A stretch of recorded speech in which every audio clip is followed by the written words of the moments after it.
Hey, I'll check out the audiobook of Lew Rockwell's Fascism versus Capitalism, narrated by me, Scott Horton, at audible.com. It's a great collection of his essays and speeches on the important tradition of liberty. From medieval history to the Ron Paul Revolution, Rockwell blasts our statist enemies, profiles our greatest libertarian heroes, and prescribes the path forward in the battle against Leviathan. Fascism versus Capitalism by Lew Rockwell for audiobook. Find it at Audible, Amazon, iTunes, or just click in the right margin of my website at scotthorton.org. All right, y'all, welcome back to the show. I'm Scott Horton. It's my show, The Scott Horton Show. Next up is Dan Sanchez. He runs the Mises Academy at the Ludwig von Mises Institute at Mises.org. And you can find his website at dansanchez.me. And he is our newest regular columnist at antiwar.com. This one is called Seize the Chaos, Israel, the neocons, and their bloody, blundering art of war. Welcome back to the show. Dan, how are you? Great to be here, Scott. Good. Very happy to have you back on here. So let's see here. Where was I going to start? I was going to start, I know. I'll just ask you, who's David Wurmser? David Wurmser is a very influential neoconservative. He is a protege of Richard Pearl, and also Douglas Feith. And he played an instrumental role in the build-up to the Iraq War. He was everywhere. He was at the Department of State helping John Bolton. He was in the Vice President's office helping Sith Lord Dick Cheney. He was in the Pentagon in Feith's office of Special plans. Yeah. No, he was. It was actually in the counter-terror team, mm-hmm. And that's where he was gathering all the fanciful yarn to string together from basically trawling through the CIA's trash to try to connect Al Qaeda with Saddam Hussein. I always forget that. I always, cause I know it was Michael Maloof, but I always forget that David Wurmser, he really was all over the place. The Counterterrorism Policy Evaluation Group. Can you come up with a more boring title for a little office full of liars trying to lie you into war? Right. And he wrote two really important memos in 1996. So 7 years before the Iraq War. And the first one is more famous. It's called A Clean Break, and that's famous for being sort of a plan for the Iraq War, sort of the premeditated murder.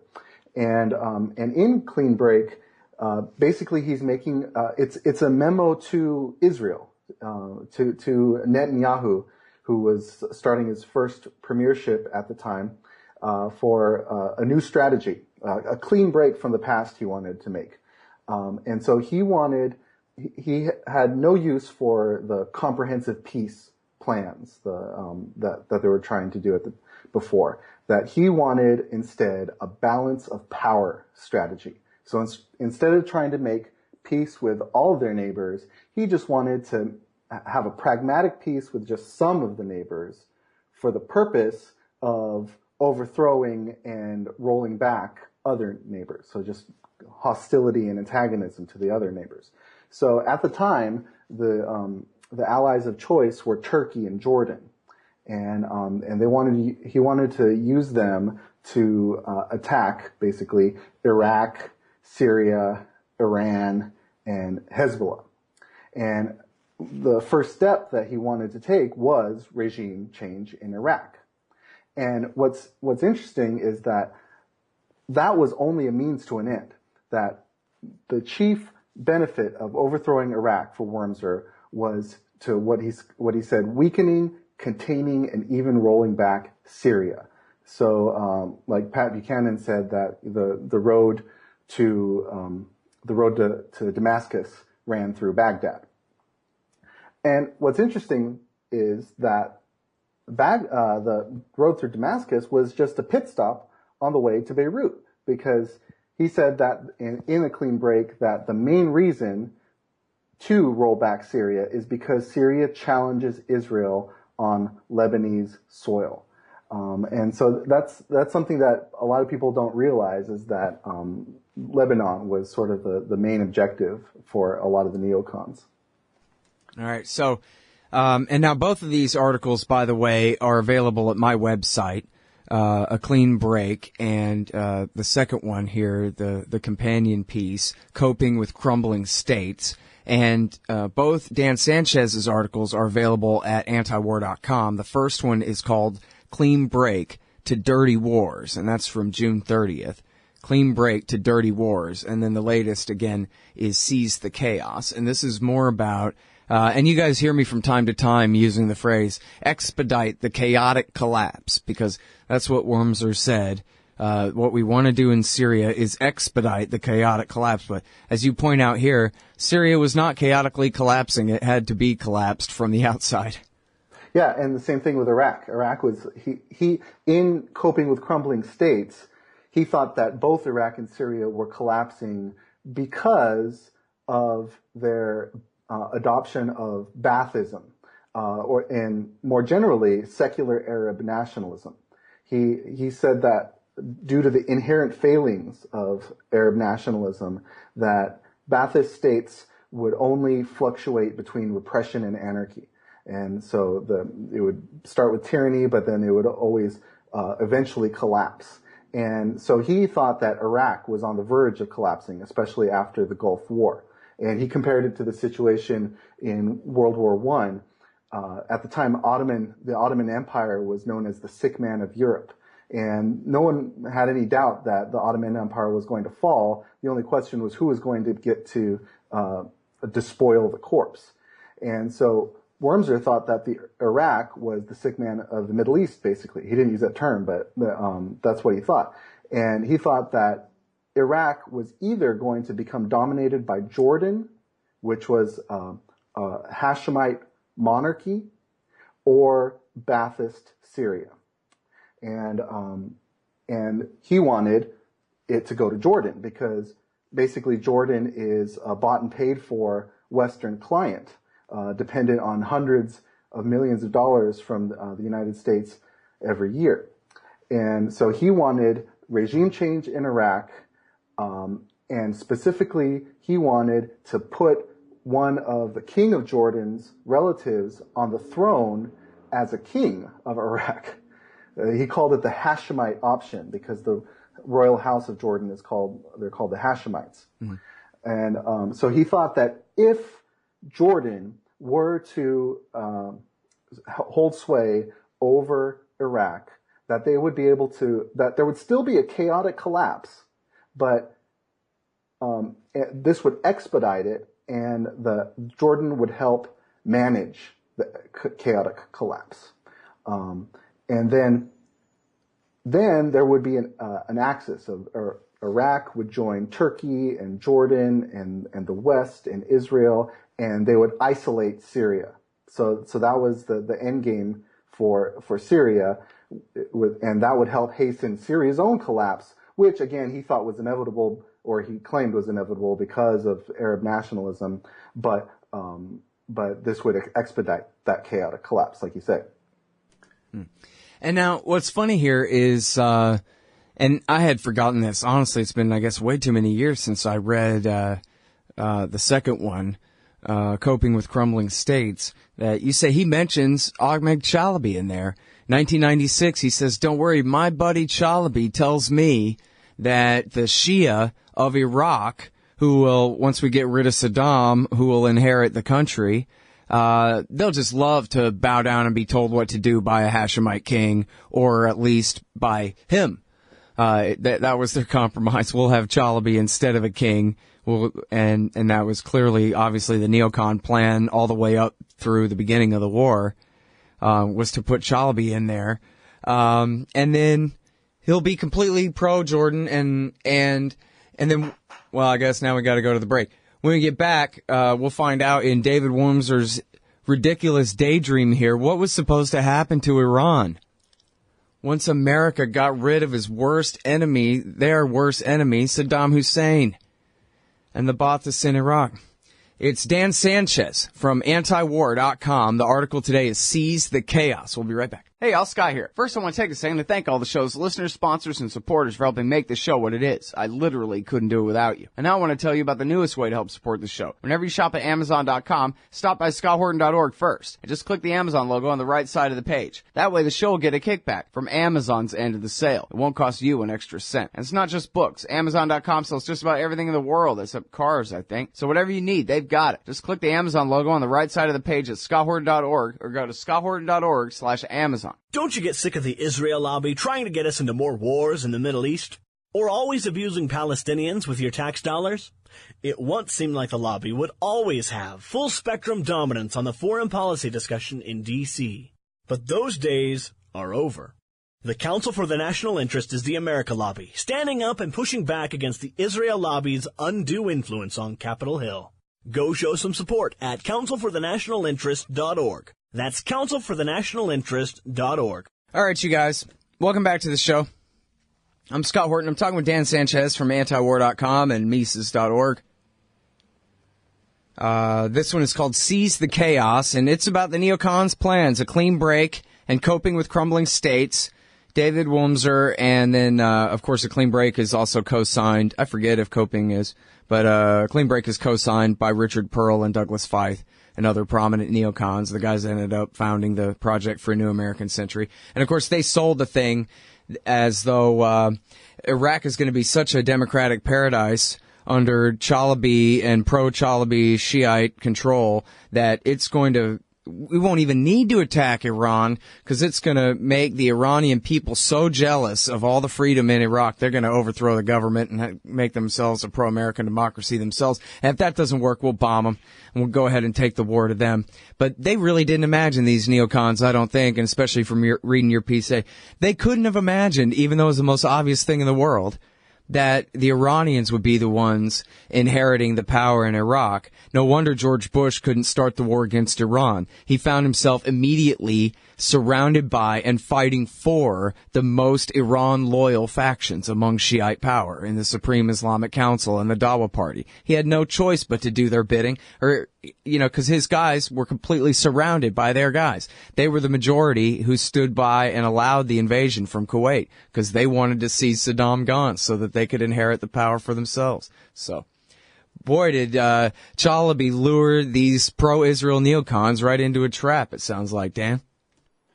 Yeah, it's really convoluted, the whole plan. I mean, the original plan was that the Hashemite king of Jordan, that he would be able to use his influence over a particular Shiite cleric, and that cleric would in turn influence the Shiites of Lebanon, of Iran, and of Syria, and of Iraq too.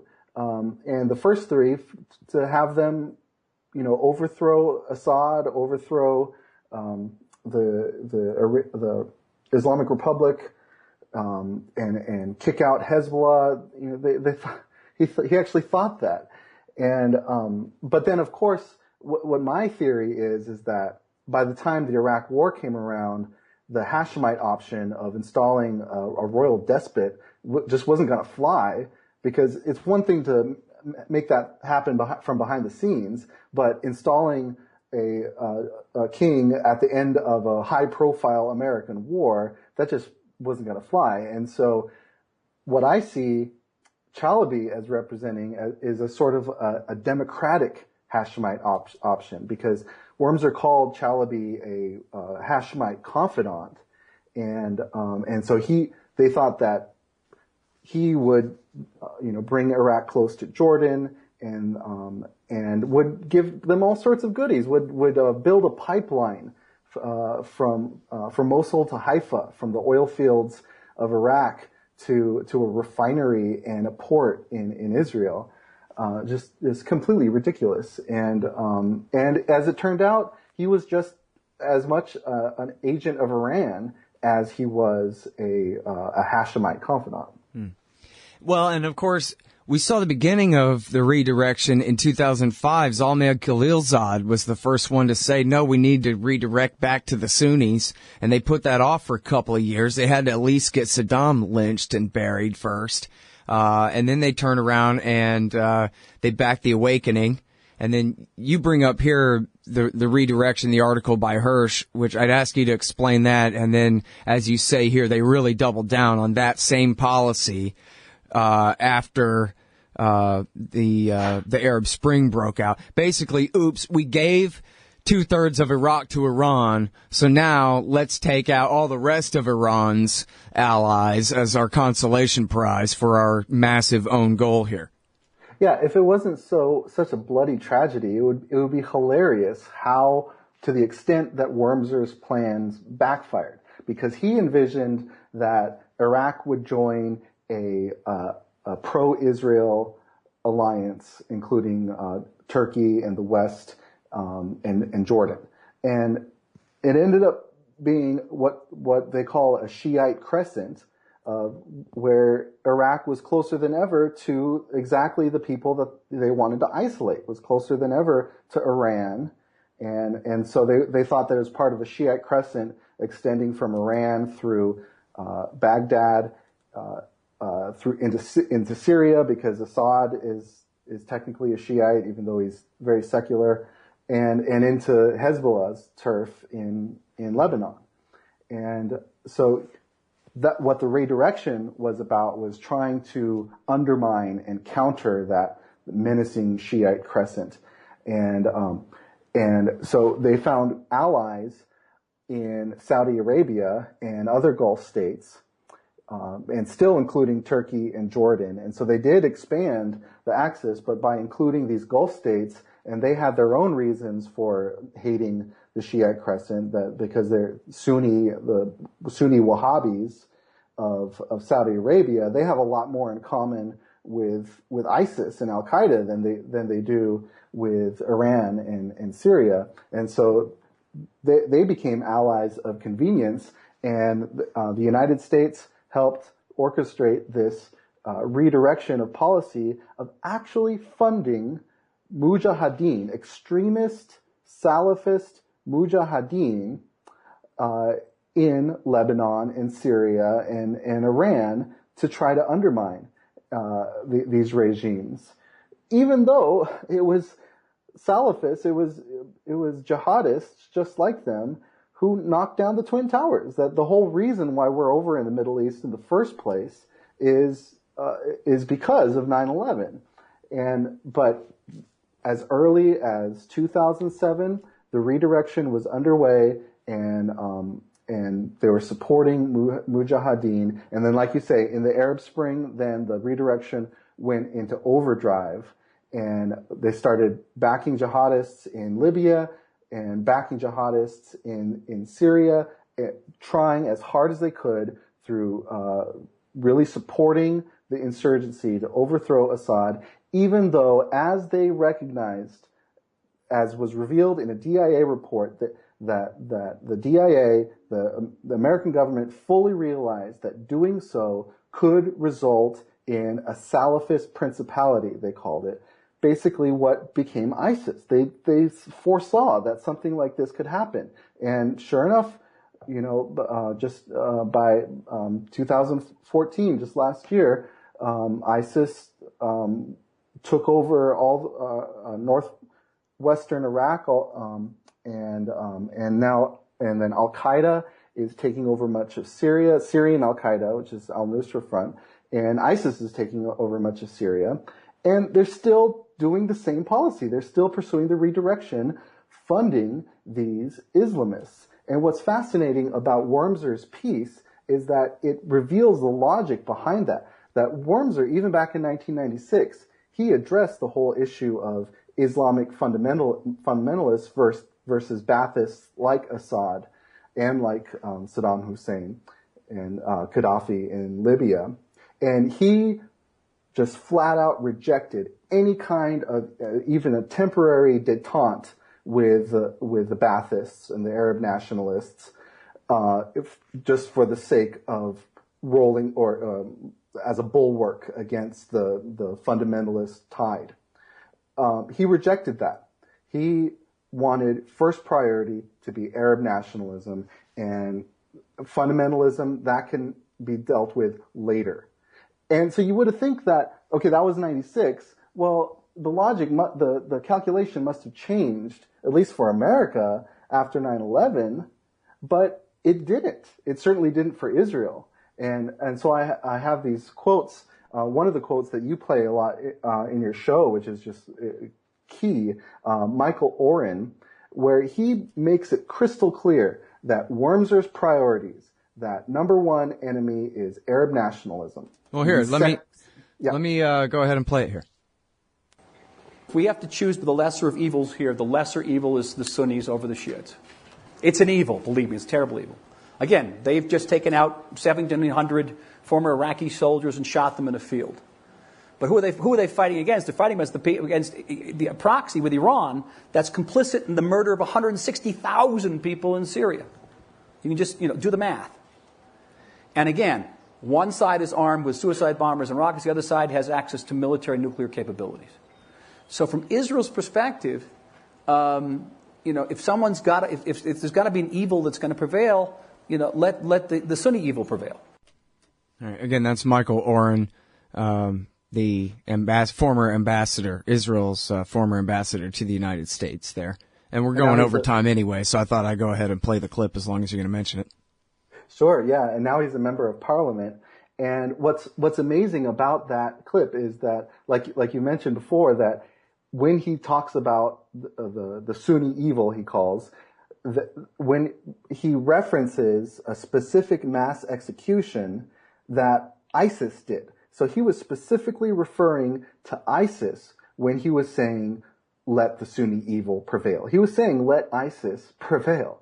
And what's horrible about that clip too is that he is putting all the blame of all the deaths at that point in the Syrian civil war on Assad, as if he just massacred all those people.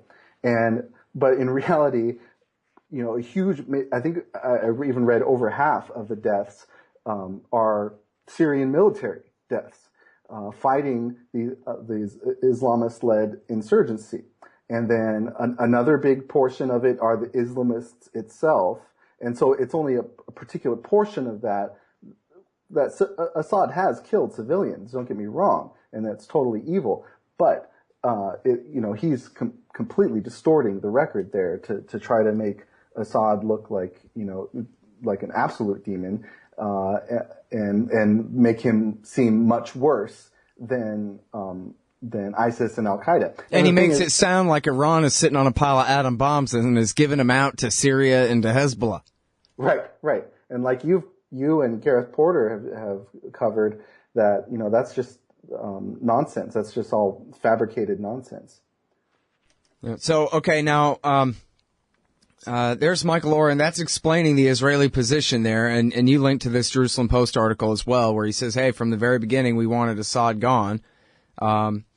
There are other quotes where Jody Ruderin in the New York Times quotes an Israeli military strategist saying, well, we just want neither side to win.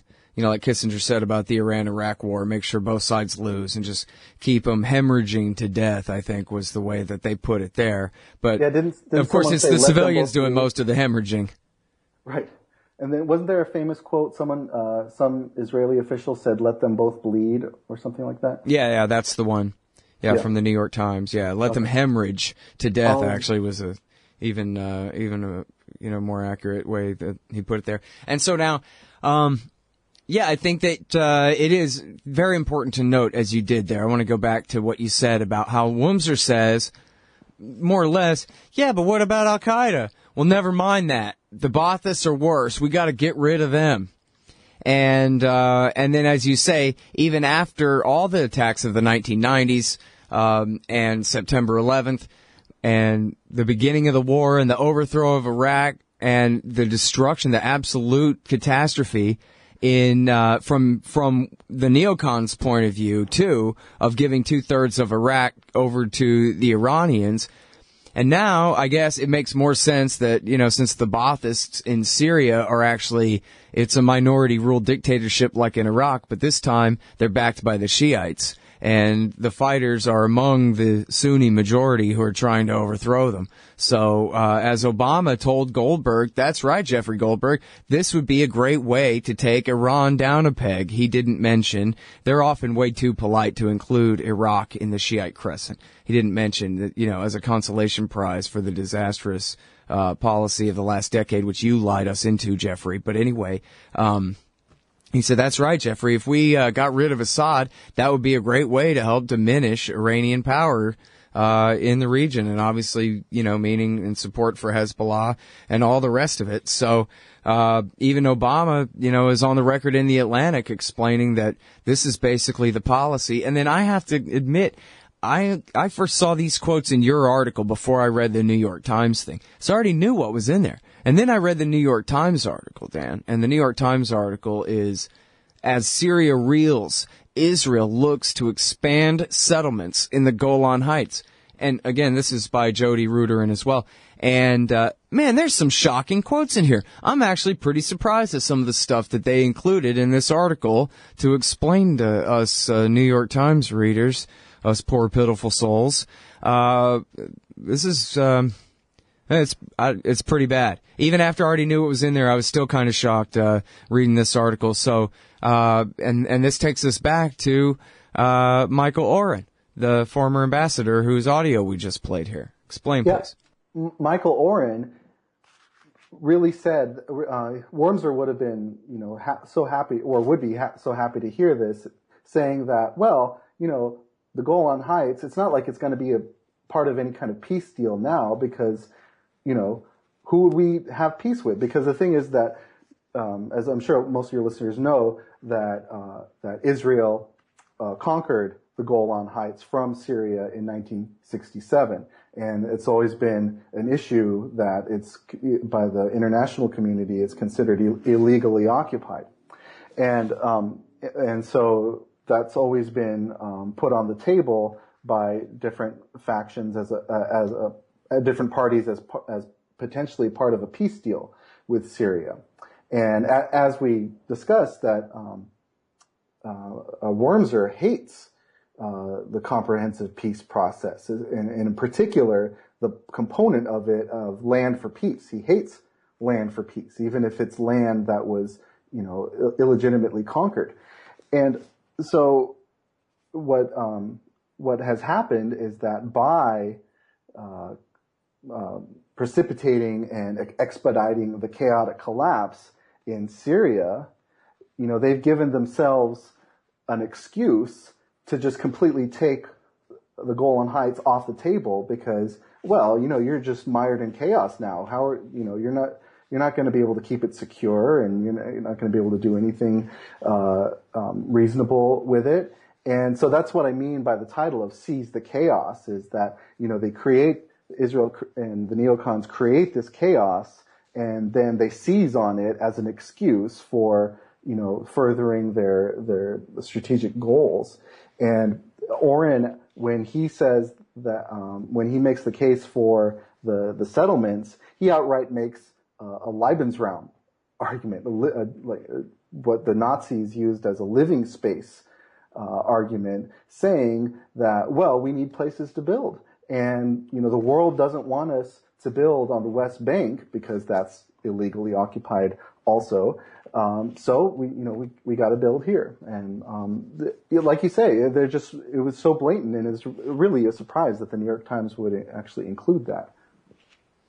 Yeah, I mean, that's really something else, especially from the guy who's on the record, promoting the jihadist side of this war. And as you mentioned, and there's a link in here to, and people are shocked by this when I tell them. They say, I hadn't heard that one. Are you sure? And I say, I'm sure. Check out the record there of Israeli medical care for the al-Nusra Front. It's not just in spirit. It is actual aid and comfort to America's enemies. Provided by the Israelis, creating this situation, and then, as you say, using that as the excuse. And, I'm sorry, I don't know, everybody knows this, it should go without saying, but maybe it doesn't, that it was America and the Allies' defeat of the Nazis at the end of World War II when they founded the whole international system, and they said, yeah, we know this is where nation states come from, but from now on, It's illegal to invade your neighbors and conquer them and move your civilian populations into their land and conquer it and take it. All frontiers are basically hereby closed other than, if you want to negotiate. But we will not have this kind of, this is illegal. And why? Because Hitler did it and gave killing the natives and taking their property a really bad name for all time. That was why. Right, exactly. So, and never mind the, all the different levels of fait accompli here. I think, well, it's a fact that, all the Arab states and the PLO and PLA and everybody else have said that they would recognize 67 borders and they could live in peace if they would just make peace with their neighbors. It doesn't have to be this way at all, except, no, that's okay. They want to conquer more territory. That's why we can't have a treaty with them, is because it's illegal. There's a law that says we can't have a treaty, invite any country into NATO or anything like that, a defense treaty, if they don't have permanent and resolved borders. And the Israelis refuse to declare permanent borders because they ain't done yet. The Persian Gulf is real far east from here, man. Greater Israel's got a long way to go. And what's so reckless, what really strikes me as just so unbelievably reckless about their policy, not only for the sake of Americans and for our troops that end up going through these wars and for the sake of the people who are actually bombed over there, but for the sake of the security of the people of Israel too, that they are so hell-bent on adopting Wurmser's priorities of secular Arab nationalism is enemy number one and fundamentalism is a distant second, that they would ideally like, a Hashemite king or some kind of stable sock puppet ruling all of the Levant. But failing that, they would rather have complete chaos, just complete, extremists attacking armies and militias, fighting militias, just be completely surrounded with chaos, than to have even a single Arab nationalist state with independent, rational leadership and a competent military. Like they don't want that at all, because that would, that they would, might create some kind of obstacle, some kind of real obstacle to its regional ambitions. But in terms of the Israeli people, forget, grand geopolitical strategy. In terms of the security of the Israeli people, I can't imagine how they could be actually more secure surrounded by chaos in that way. I just don't, it's unfathomable. Yeah. Well, it's just like the difference between the American people and our government and the Israeli people and theirs. What's in their state interest and their military industrial complex's interest is not necessarily in the interest of the people there at all. But, the worst are full of passionate intensity and all that. Thanks very much, Dan. Great piece of work here. I really appreciate it. Thank you, Scott, and thank you for everything you've taught me. I'm a regular listener, avid listener. That's nice to hear. Talk to you soon. Okay. That, everybody, is Dan Sanchez. He's at Mises.org. He runs the Mises Academy there, the Ludwig von Mises Institute. And here he is at antiwar.com. Seize the chaos. Israel, the neocons, and their bloody, blundering art of war. Check out his previous piece, Clean Break to Dirty Wars. Shattering the Middle East for Israel's Northern Front. Hey, Scott Horton here for MPV Engineering. This isn't for all of you, but for high-end contractors specializing in industrial construction and end users who own and operate industrial equipment. MPV offers licensed professional consulting on chemical and mechanical engineering for your projects. Tanks, pressure vessels, piping, heat exchangers, HVAC equipment, chemical reactors for oil companies or manufacturing facilities, as well as project management support and troubleshooting for those implementing designs. MPV will get your industrial project up and running. Head over to mpvengineering.com. Hey y'all, Scott Horton here for wallstreetwindow.com. Mike Swanson knows his stuff. He made a killing running his own hedge fund and always gets out of the stock market before the government-generated bubbles pop, which is, by the way, what he's doing right now, selling all his stocks and betting on gold and commodities. Sign up at wallstreetwindow.com and get real-time updates from Mike on all his market moves. It's hard to know how to protect your savings and earn a good return in an economy like this. Mike Swanson can help. Follow along on paper and see for yourself. WallStreetWindow.com. Hey y'all, Scott Horton here for Liberty.me, the social network and community-based publishing platform for the liberty-minded. Liberty.me combines the best of social media technology all in one place and features classes, discussions, guides, events, publishing, podcasts, and so much more. And Jeffrey Tucker and I are starting a new monthly show at Liberty.me, Eye on the Empire. It's just $4 a month if you use promo code SCOTT when you sign up. And hey, once you do, add me as a friend on there at scotthorton.liberty.me. Be free. Liberty.me.